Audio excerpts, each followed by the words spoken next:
अखिलेश यादव का साफ तौर पर यह कहना है कि दरअसल चुनाव के चलते यह फैसला लिया गया है, लेकिन अब सबको बीजेपी की हकीकत पता है, इसका कोई फायदा नहीं होने वाला है। अखिलेश यादव से बात की हमारे सहयोगी और मुश्किल।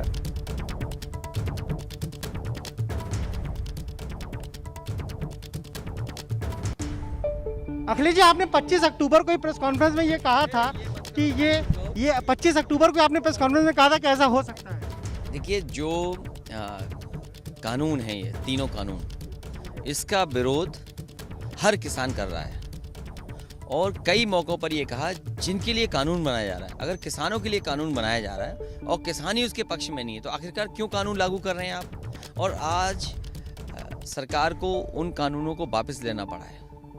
ये किसानों के हित में तो है ही है, लेकिन भारतीय जनता पार्टी ये बताए कि एमएसपी के लिए कब कानून लाएंगे। आज उत्तर प्रदेश की धान की खरीद नहीं हो रही, कहीं खाद नहीं मिल रही, डीएपी नहीं मिल रही।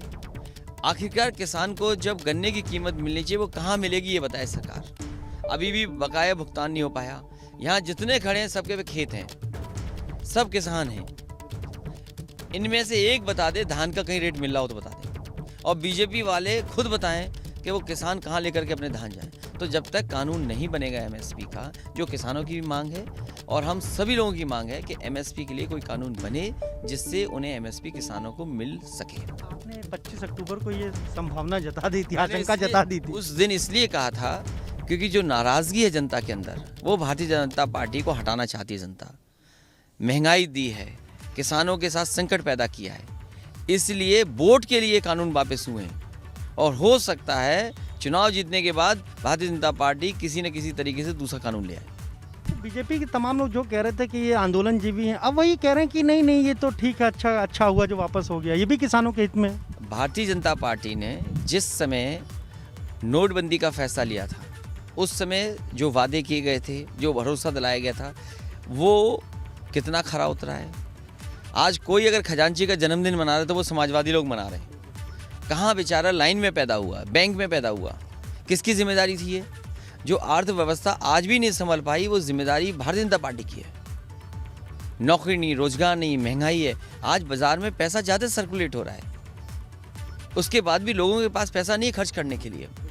बैंकें डूब गई, एटीएम बंद हो गई, और जब से 2000 रुपये का नोट आया है भ्रष्टाचार ज़्यादा बढ़ गया।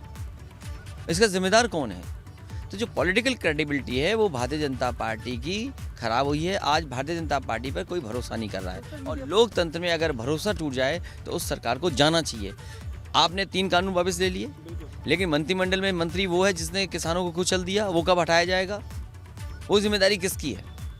सर, लग रहा है इनको क्या कि अब ऐसा समय आ गया जहाँ पब्लिक भी नाराज है, फार्मर भी नाराज है, हर कोई नाराज है, और इसीलिए ऐसे फैसले ले रहा है। उत्तर प्रदेश का चुनाव और अन्य प्रदेशों के चुनाव को देखते हुए, नाराज़गी को देखते हुए इनकी कोशिश है कि जनता में ये संदेश जाए कि उनके कानून